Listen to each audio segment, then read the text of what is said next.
सभी को जय मसीह और नए साल की ढेर सारी शुभकामना। परमेश्वर आप सबको इस नए साल में आशीष दे और पूरे साल संभाले, ये मेरी दुआ है। आइए इस परमेश्वर के सुंदर समय को और आनंद के समय जो परमेश्वर ने मुझे और आपको दिया है, उसके लिए परमेश्वर को धन्यवाद करें। मेरा और आशा और विश्वास है आप सब प्रभु में सुरक्षित हैं। सो परमेश्वर को धन्यवाद देंगे और इस धन्यवाद के साथ हम परमेश्वर के भलाइयों को, उसके उपकारों को, उसके वचनों को देखते हुए हम वचन से सीखेंगे कि प्रभु क्या कहता है। सो हम छोटा सा धन्यवाद करें इस वचन के लिए। अति महान समर्थी करुणामय दयालु परमेश्वर, तेरे नाम की महिमा हो प्रभु जी। जीवित परमेश्वर, हमारी विनती प्रार्थना की ओर कान लगाइए प्रभु जी और सहायता मदद कीजिए। हे खुदा, हम क्या मांगे परमेश्वर, आप मांगने से अधिक जानते हैं।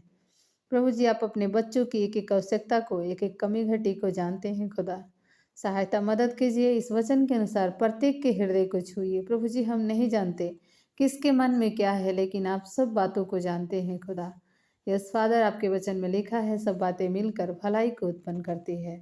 प्रार्थना प्रभु यीशु मसीह के नाम में मांगते हैं, सुनिए और दया से कबूल कीजिए। आमीन आमीन। आइए परमेश्वर के वचन को देखेंगे। नीति वचन जो खासकर जवानों के लिए एक चेतावनी का संदेश है। सबसे पहले तो बाइबल के बारे में हम सभी को पता है और हम इस नए साल में परमेश्वर के एक प्रेम पत्र को, जिसको इंग्लिश में लव लेटर के नाम से जाना जाता है, सो परमेश्वर के इस वचन को, इस प्रेम पत्र को और एक परमेश्वर के वचन को जो प्रभु ने मुझे और आपको, हम परमेश्वर के प्रत्येक जवानों को दिया है, उस वचन से सीखेंगे। परमेश्वर के वचन नीति वचन 1 का 8 देखेंगे कि प्रभु का वचन क्या कहता है हम जवानों के लिए। और ऐसा नहीं, जो बुजुर्ग है, जो उम्रदराज है, वो सब प्रभु में क्या है, जवान है। क्योंकि परमेश्वर कहता है मैं उम्र को नहीं देखता, मैं मन को देखता हूँ। और प्रभु में जितने लोग हैं सभी के सब लोग जवान हैं। तो परमेश्वर का वचन प्रत्येक व्यक्ति के लिए बताता है। कह रहा है परमेश्वर का वचन, यहोवा का भय मानना बुद्धि का मूल है, बुद्धि और शिक्षा को मूढ़ ही लोग तुच्छ जानते हैं। Hallelujah hallelujah. महान परमेश्वर का धन्यवाद। यहोवा का भय मानना, किसका भय मानना? परमेश्वर का भय मानना।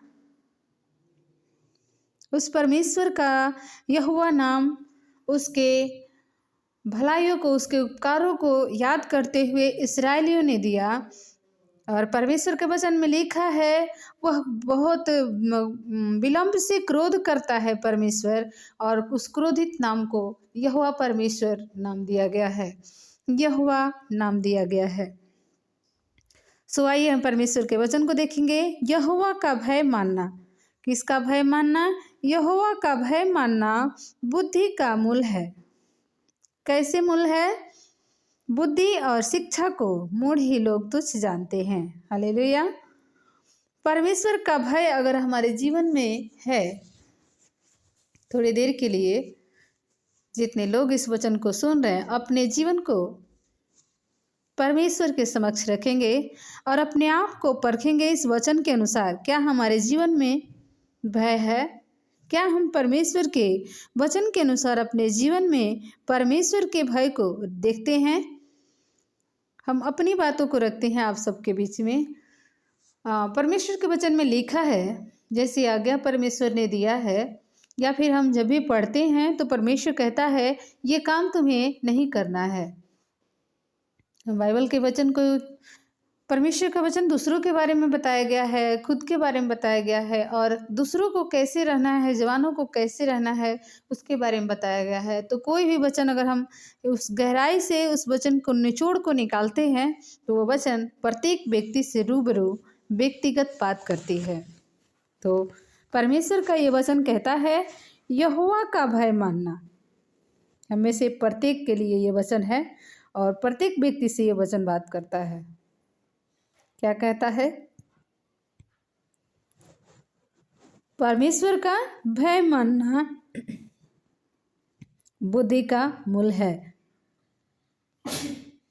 बुद्धि का, समझ का जो जड़ होता है वो है क्या? परमेश्वर का भय मानना। हालेलुया। यानी हम जब परमेश्वर की बुद्धि को, परमेश्वर के भय को मानते हैं तो बुद्धि का जो जड़ है वो हमारे अंदर बना रहता है। यानी हम बुद्धिमान व्यक्ति बन जाते हैं। कब? जब हम परमेश्वर की आज्ञाओं को मानते हैं। कैसे? देखेंगे उदाहरण में, वचन में लिखा है, परमेश्वर का वचन इस प्रकार से बताता है, आदि में वचन था और वचन परमेश्वर के साथ था और वचन ही परमेश्वर था। उस समय परमेश्वर ने, जब इस संसार में आदम और हवा के बारे में बताया गया है, जब उन्होंने पहली गलती की यानी परमेश्वर के आज्ञा के खिलाफ गए यानी आज्ञाओं को तोड़ा, उस समय उनके जीवन में बहुत भयानक पल आ गया। वो परमेश्वर से दूर हो गए। उन्होंने थोड़ी देर के लिए परमेश्वर की आज्ञाओं को नहीं मानना। ठीक है। अगर हम परमेश्वर का, उनके अंदर क्या है?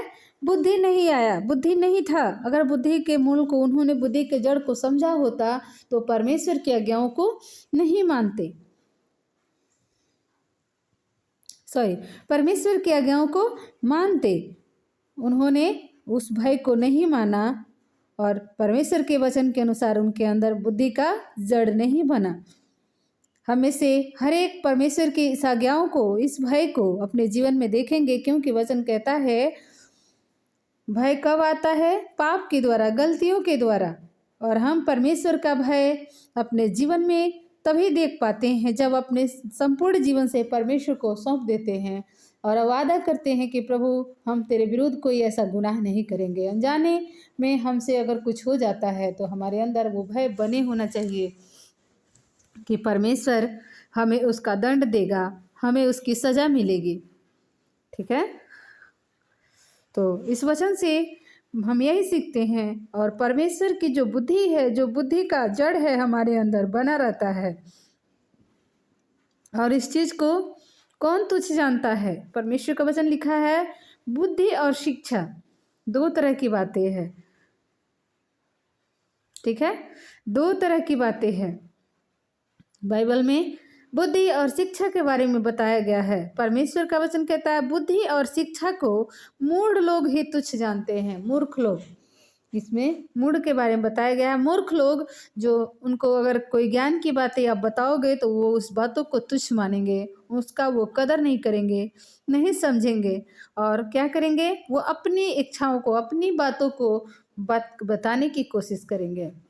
सो हमें ऐसा नहीं बनना है। हम परमेश्वर के संतान हैं, उस महान परमेश्वर के बच्चे हैं, और परमेश्वर हमें अपनी संतान बनाया है, ना कि हम परमेश्वर को किसी भी तरह से उसकी महिमा को किसी को दे सकते हैं। हमारे अंदर, हमारे बच्चों के अंदर, हमारे हर एक सुनने वाले भाई बहन के अंदर अगर प्रभु का भय बना रहता है तो सच में हमारे अंदर बुद्धि का मूल होता है, और बुद्धि और शिक्षा को हम मानने वाले ठहरते हैं। परमेश्वर के वचन के अनुसार हम बुद्धिमान ठहरेंगे, हम मूर्ख नहीं कहलाएंगे। कब? जब हम परमेश्वर के भय और उसकी उपस्थिति में बने रहेंगे। सो आइए परमेश्वर इस वचन से आप सबको आशीष करे। परमेश्वर के इस वचन के लिए धन्यवाद करेंगे। अनुग्रहकारी दयालु परमेश्वर, स्वर्ग और पृथ्वी के खुदा, हम आपके पावन चरणों में आते हैं। राजा, सहायता मदद कीजिए। प्रेमी पिता, हमारी विनती प्रार्थना की ओर कान लगाइए, सहायता मदद कीजिए। हे दयालु परमेश्वर, हमारी दुआओं को सुनिए और सहायता कीजिए। यस खुदा, तेरे नाम की महिमा हो। सारी बातों के लिए धन्यवाद करते हैं प्रभु जी। आप जैसे चाहते हैं चलाइए और अगुवाई कीजिए। हर एक भाई बहन के हृदय को छुइए, उनके जीवन को छुइए और सहायता मदद कीजिए। प्यारे परमेश्वर, हर एक बातों को आपके हाथ में सौंप देते हैं। हर एक वचन के सुनने वाले को प्रभु जी, हर एक भाई बहन के जीवन को, उनके कमी घटी को, उनके हर एक कामों में परमेश्वर आप आशीष कीजिए।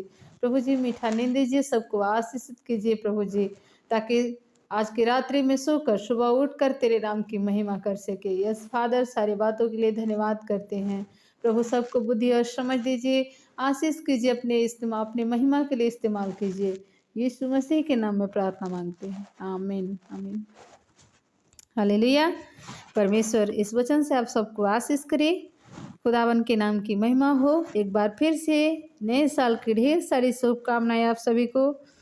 और इस नए साल में अपने जीवन में एक निर्णय लें ताकि परमेश्वर के काम को आप कर सके, उसके भलाइयों को, उसके उपकार को एक दूसरे को बता सके और खुदावन के नाम की महिमा हो।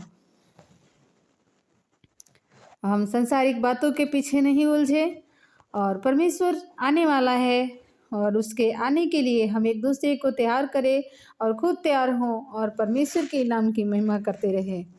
तो परमेश्वर आप सबको बहुत ऐसे आशीष करे और हर एक वचन को दूसरे तक पहुंचाए ताकि उन लोग का भला हो। सबको जय मसीह, गुड नाइट।